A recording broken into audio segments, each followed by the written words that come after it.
There's a problem in biblical studies that plagues us all. We don't like to talk about it because it's a little embarrassing. To admit that you're not sure about something so seemingly basic. I mean, it should be obvious, right? But I'm here to reveal this tragic secret. We don't always know what Israel is when we're talking about it.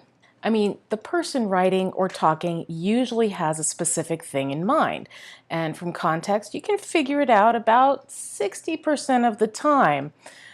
But all too often, the audience doesn't actually know, or people have a preconceived idea of what the word means, and they automatically insert that meaning into what they're hearing or reading. This is a problem. Accuracy is always a problem. Okay, seriously.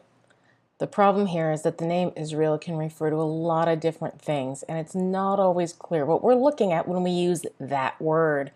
So, what does it refer to? Why all the confusion? Well, it's used in the Hebrew text 2,238 times to refer to a guy, Jacob, who wrestled with a man.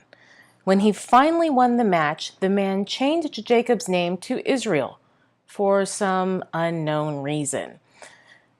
Did you ever notice, though, that his name keeps changing in the text? Jacob, then Israel, then Jacob again, then back to Israel, and then Jacob again.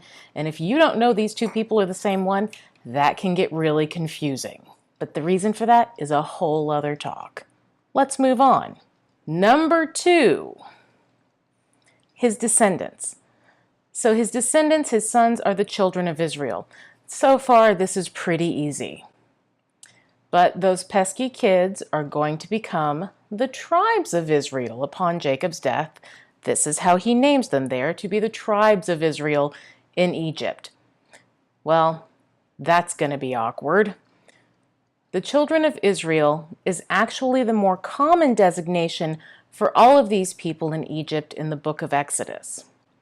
In Exodus as well, if you do not stick to the unleavened bread during the Passover, your soul will be cut off from Israel.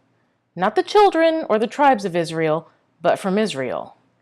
And this doesn't seem to be Jacob, the guy who was renamed, but something else. Also in Exodus, we get several other designations going back to the children of Israel, but it also talks about the elders of Israel and the congregation of Israel. This one is interesting because it seems to imply that Israel is not necessarily related to the people who are directly related to the guy who was wrestling the man and had his name changed. This is getting bigger and it's getting a little more complicated and confusing and ambiguous. Awkward. When Pharaoh complains about them, the children of Israel, he refers to them simply as Israel. Again, this cannot be Jacob or Israel the guy, but refers to people in a different way that leaves a lot of varied interpretations on the table. Throughout the Bible, we find the men of Israel, the people of Israel as well. So what? Well, it matters because language matters. Why are the authors using all of these different designations? Why don't they just have a simple stock phrase that would make it easier on everyone, including ancient readers and scribes and us? Really wish they had kept us in mind on this.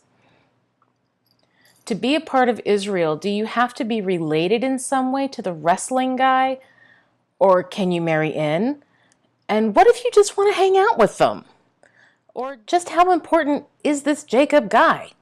Does this character lose importance as the word Israel gets thrown about all willy-nilly? But wait, it doesn't stop there.